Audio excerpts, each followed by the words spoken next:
everybody, and welcome to Criterion Watch. I'm your host, Jonathan Moody, and we're here to talk about a very specific movie. This is the first time, by the way, that I've done Criterion Watch solo. Usually, I'm with Paul doing it, and generally speaking, I don't think I've ever done like a full-on 30-minute review by myself where I reviewed the movie for 30 minutes. Usually, it's only 10 minutes or so. This is going to be a 30-minute movie. I'm going to talk to you guys about The Tree of Life by Terrence Malick. Written and directed by him. And we're going to go into it. Because,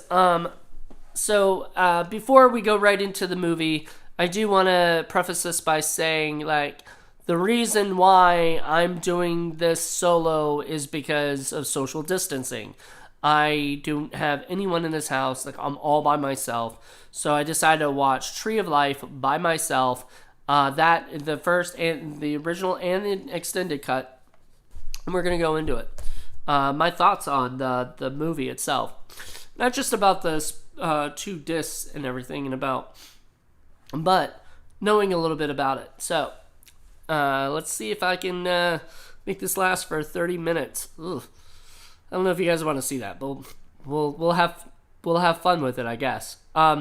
So the Tree of Life starts out kind of like very confusing. I don't know necessarily everything that's going on, and I think I've seen it twice already, and I'm just like, I'm still so confused by the movie.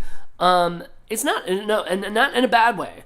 It's a movie that I feel like it's a movie you can't watch once, and that's it.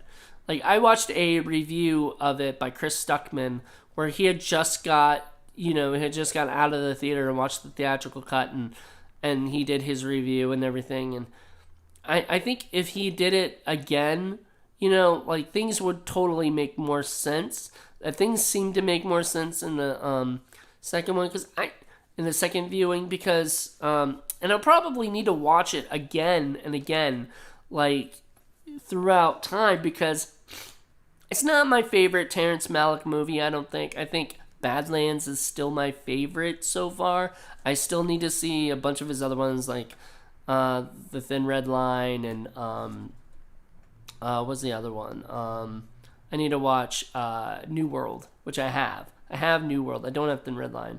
I saw Days of Heaven, and I've seen Badlands, and I like Badlands so much. That movie, for some reason, I don't know if it's because of Sissy Spacek or Martin Sheen that did it for me, but I fucking love that movie. Tree of Life is one of those films that I feel like is a just a fun movie. Like, it's very creative, it's very innovative. There's not a lot of dialogue, and apparently from the behind the scenes that I watched, a lot of it was improvised on the spot because they wanted to keep everything fresh and feel real and stuff. And there's just a lot of shots, kind of cool shots, kind of visual stuff. There's like a lot of animation, like visual effects that and Terrence Malick apparently was not a big fan of doing a lot of visual effects in his movies. He likes to keep everything real or practical effects and stuff. So this is probably like the only movie you're ever going to see of Terrence Malick where it's like 80% visual effects and everything, which I thought was freaking awesome. Some of the shots really just came to life, no pun intended, because the movie called Tree of Life. Now, I didn't know it was like a metaphorical tree of life. Like, when I first heard of the movie, I thought it was some kind of tree that, like, gave you everlasting life. Like, this is what my thought of what the movie was going to be about. It blew my mind when I found out it had nothing to do with this. But I thought it was about somebody who had lost somebody, right? There was grief, there was sadness, they lost somebody that they loved, so they went to a tree to get everlasting life, kind of thing like that. No. It wasn't called the Tree of Everlasting Life, it's just the Tree of Life. And what the tree of life is supposed to symbolize, I guess, is like when you think of trees, you think of love, you think of growth, you think of hope, you think of beauty. I think, and so I think that's what tree of life is about. It's about hope, love, beauty, all those things that you take, you think of when you think of trees. When you see a tree growing somewhere, you think of how beautiful it is, or how much, how big it's gotten since the last time you saw it, that kind of thing. Sometimes you see dead trees and stuff, and that's when like life is no longer, it's no longer living. It's dying. And there's just so much that this movie I feel like kind of goes into, and I just flat out enjoyed this movie. I thought it was an epic like story of of love and family. And it was about family, which I didn't even really like know it was about. I didn't even know, honestly, this is really the most messed up part. I knew Jessica Chastain was in it. That is the only actress or actor I knew that was in it at all. I did not know that Brad Pitt was in it. I did not know that Sean Penn was in it. By the way, the theatrical version, like Sean Penn's in it for like 5 minutes, maybe. The extended cut, he's got a lot more, but it's still very confusing because it's like they took him and gave him a little bit more stuff, and it still didn't. I mean, honestly, it didn't add much to it. It's weird. I know a lot of people love the extended cut and probably prefer the extended cut over the theatrical cut. I probably wouldn't be one of those people because I just don't. It's really hard for me to watch a movie for 3 hours. I have this really short attention span. And so 2 hours is enough, or whatever, 2 hours and whatever it was, like 2.5 hours. But this extended cut was way too long for me. I just got kind of really, really bored by it. But, what I liked, my favorite scene in the whole movie, period, is the dinosaur scene. And just because it gave you this, okay, to kind of explain what this movie is about. Let me see if I can read the back of it, and maybe it, explains a little bit about this. 4 decades into an already legendary career, Terrence Malick realized the most rapturous vision to date.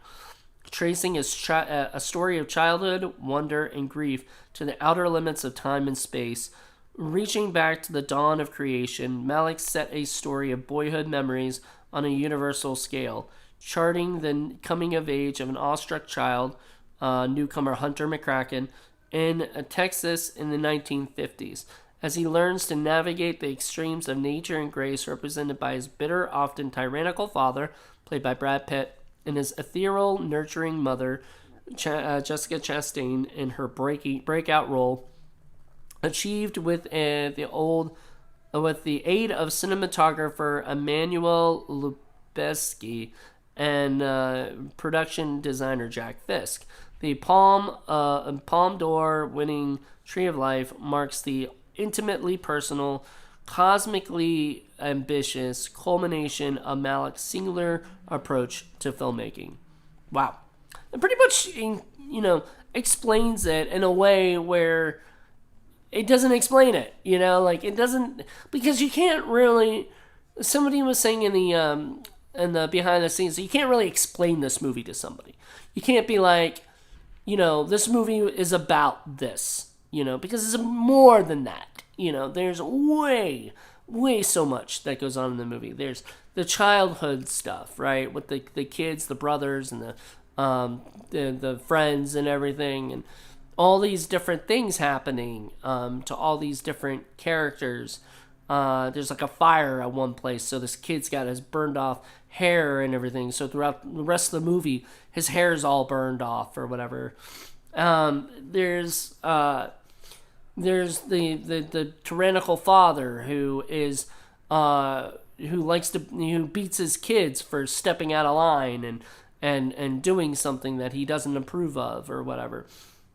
But and his mother, and the mother who allows it to happen, who doesn't, just sits back and kind of doesn't say anything, because she's too afraid. Plus, she's the she's kind of Grace in the movie. She's kind of like the a lot of the sons turn to her. However, the one son, the main son, I think his name was Jack. He comes to his father, and he's the one that later on grows up to be Sean Penn, and he becomes friendly with his father. He starts to love his father, and his father kind of makes him he's kind of daddy's boy. So he kind of he kind of hangs out with them and does stuff with them, and he grows up to be a decent member of society, that kind of thing. He kind of, instead of chooses to disagree with him or attack him or whatever, he ends up, because there's that other, the one son that's like, I hate you, I don't want anything to do with you, and I don't know what happens to him or whatever. I don't know if he ends up dead or whatever, but he's not part of the he's not part of the end picture. He's not with the brother. You don't see him hanging out with his brother as an adult and everything. And so I think, honestly, I really enjoyed the fact that this movie itself is so well done, so well planned. It is one of those movies that if you watch this film, you will get something out of it. Visually speaking, it is stunning. As I was saying, I was going to go back to the dinosaur scene. So, as I was saying, it shows kind of the dawn of human creation, of humans, and before dawn of mankind, the dawn of creation. It shows the beginnings of Earth and everything. It shows the dinosaurs. And they have this one particular scene with one dinosaur is just doing his own little thing, and it becomes like prey and predator and prey, and the predator comes to and it kind of shows the dawn of the bully, kind of thing, and because the predator knows that the prey is this worth this little piece of crap, so he runs up to the prey and sticks his foot on the guy on the other dinosaur's head, and knocks his head down on the ground. And I was like, oh my god, he's gonna eat him. That was my thought. My first thought is, oh my god, he's gonna eat him. I'm gonna see a dinosaur eat another dinosaur in this movie. This already weird ass movie. I'm gonna see this happen.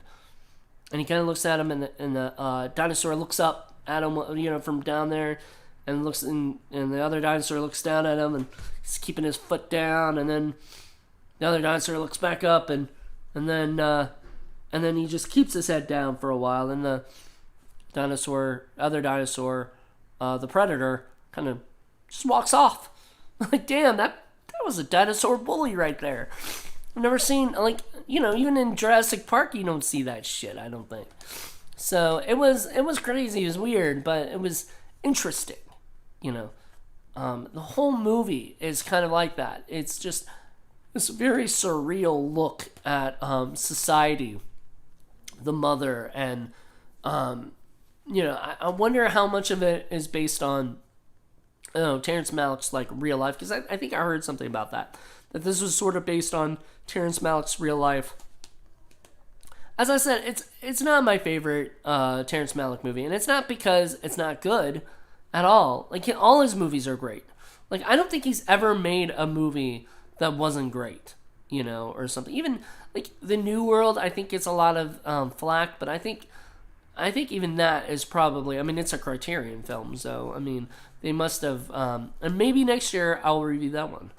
But yeah, it's one of those films that he's such a great director, that he knows what he wants. He's not a filmmaker who just kind of wings it when he gets in there. I think when he starts doing it, he knows exactly what he wants, how he's gonna get it. They auditioned like a million kids. It's an exaggeration, but it was a lot. I think they said it was like 100,000 kids or something. They did do a lot of kids.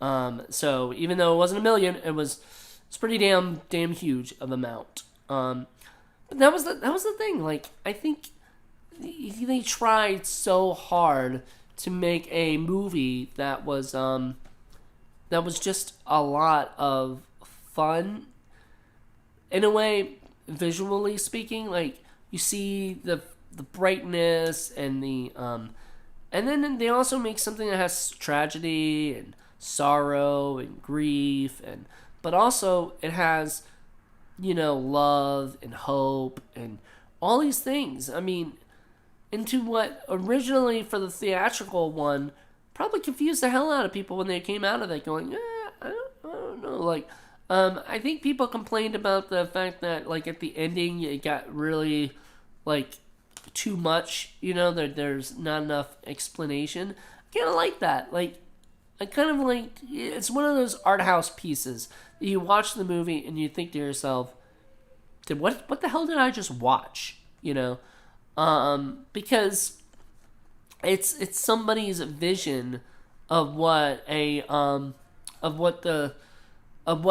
like, if you were to explain artistically grief and hope and love and life all in one movie, that's that movie.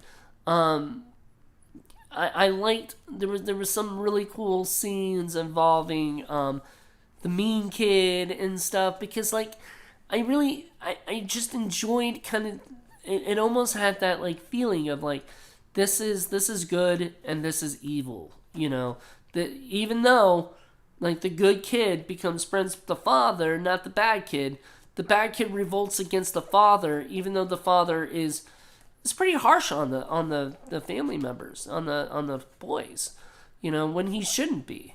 But that's how he is, and maybe that's how he was raised.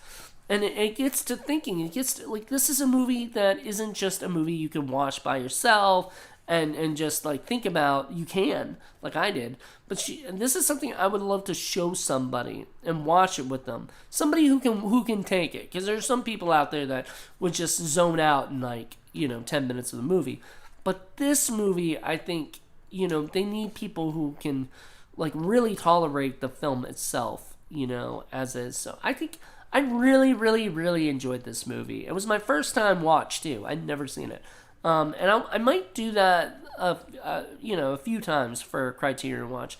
Pick a Criterion film I haven't seen yet, that I have in my collection, and just watch it and review it. Hopefully with somebody else. As I said, this is not something I plan to do, Criterion Watch, by myself. I do not like it. This was a kind of... I picked this movie because a good friend of mine named Vincent always talks about Tree of Life. And he loves Malick a lot. And I don't blame him, because Malick has beautiful, like, scenes and cinematography that he gets from his cinematographers. I would just love to be on set of one of his films someday, just to see him work, see how he communicates with people. Because, I heard in the documentary that he says basically that his actors are his co-director. That's beautiful. That is, like, one of the most beautiful things I've ever heard. If I ever said that to somebody, they laugh. But, like, him saying it is just beautiful.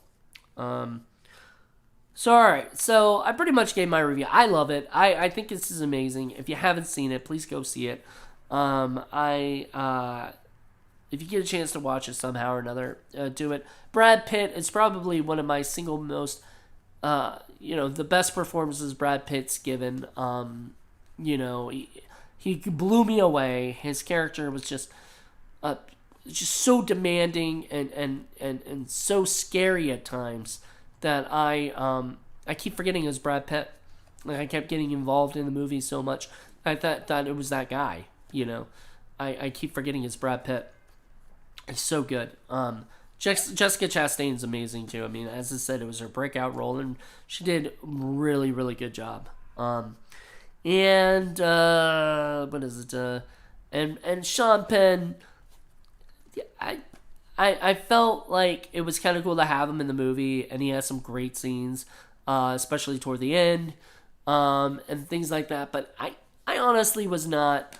I mean, it just I think it's because you don't really get too much of like figuring out who he is in a way, like as an adult, and stuff. And the guy who played his younger version, Hunter McCracken, does such a great job. I mean, just kind of blew me away. But Sean Penn was Sean Penn. Like, he did a great job. I felt like he kind of, in a way, I felt like there wasn't much that they did with him, personally speaking. Brad Pitt and Jessica Chastain got like the amazing parts. So this Criterion version has a new 4K digital supervised restoration, supervised and approved by director Terrence Malick and cinematographer Emmanuel Lubezki, with a 5.1 surround sound. I don't have surround sound, so I didn't get to hear that, but it looked, visually speaking, on my 4K TV, looked amazing. New extended version of the film, an additional 50 minutes extra.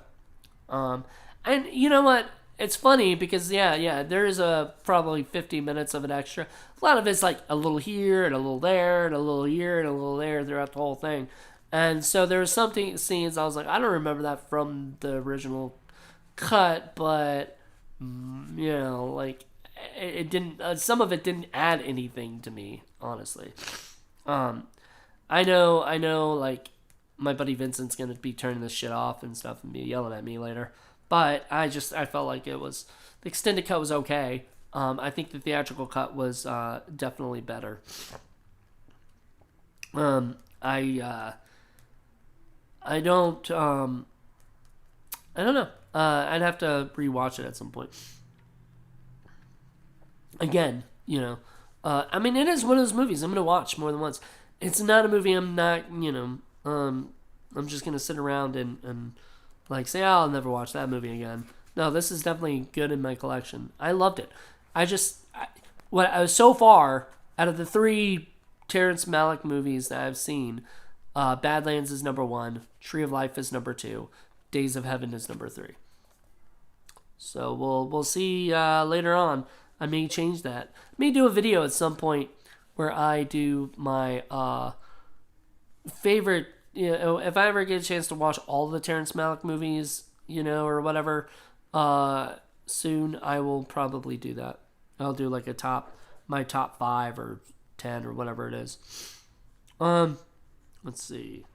Exploring the Tree of Life, a 2011 documentary featuring collaborators and admirers of Malick's, including filmmaker David Fincher and Christopher Nolan. That was kind of cool, like having those guys in there, as well as everybody else talking about it.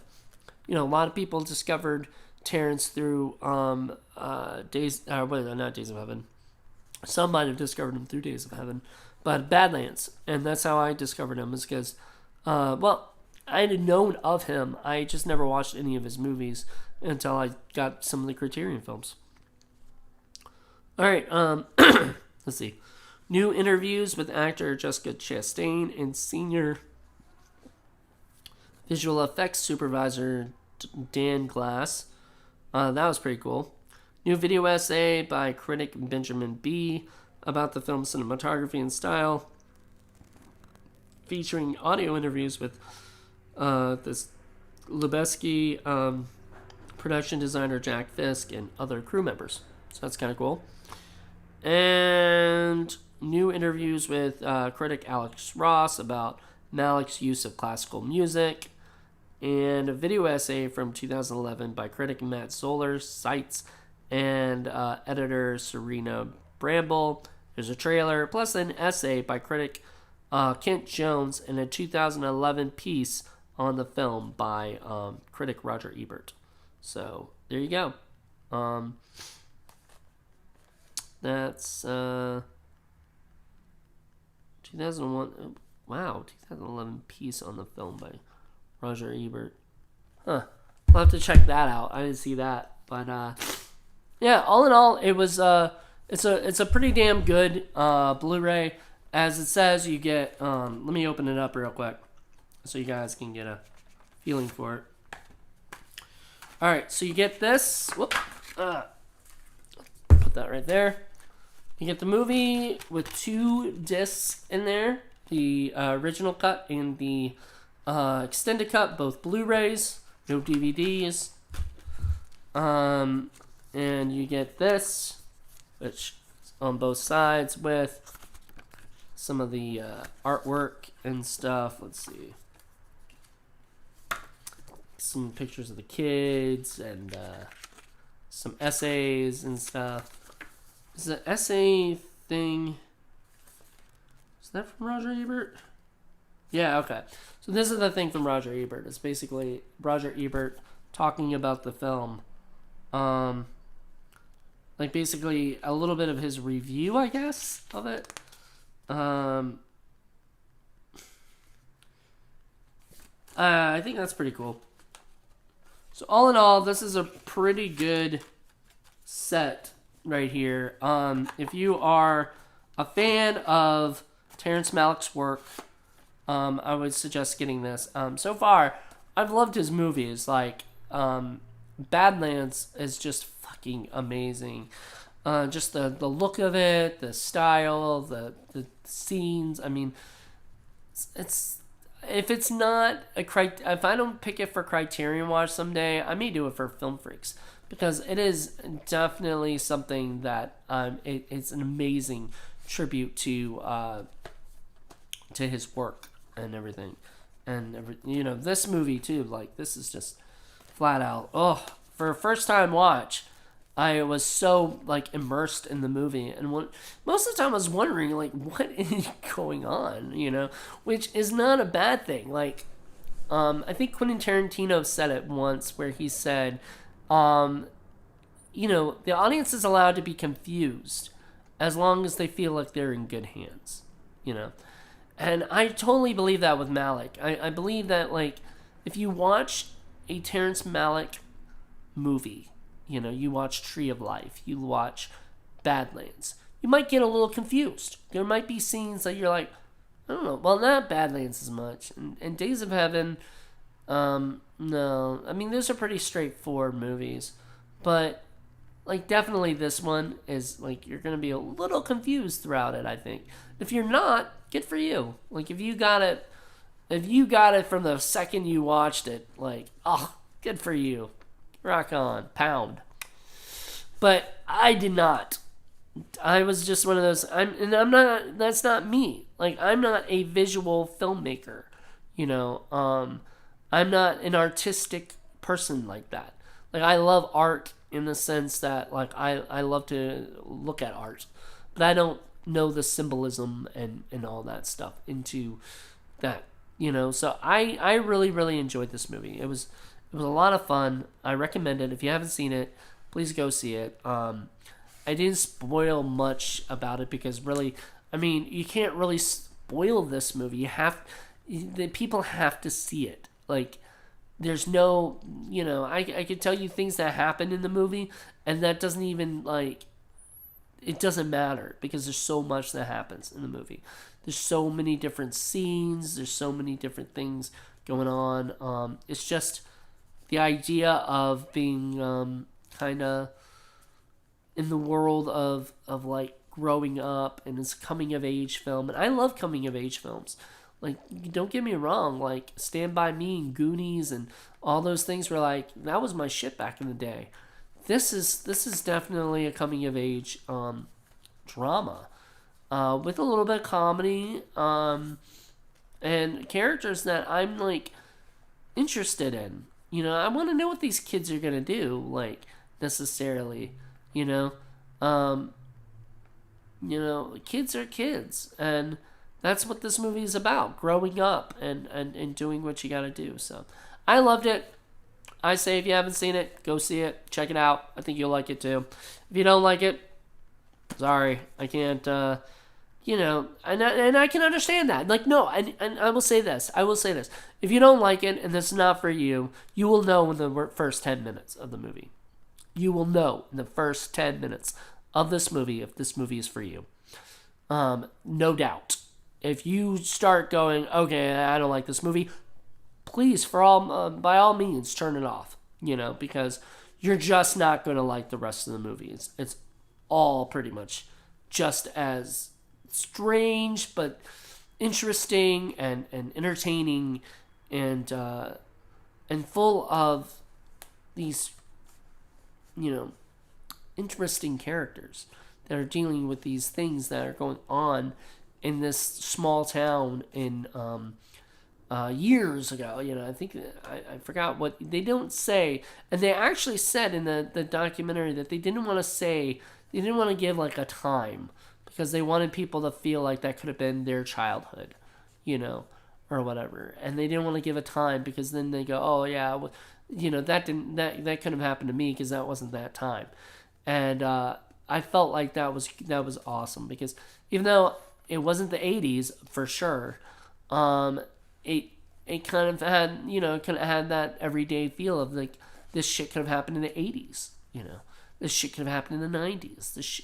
Aside from the type of like TV they watch or something, or if they watch TV, most of the I don't even think they did watch TV. They mainly just stayed in the house and played outside and did all the stuff that you don't really see kids do much anymore. They're usually on phones or on the computer or playing video games inside.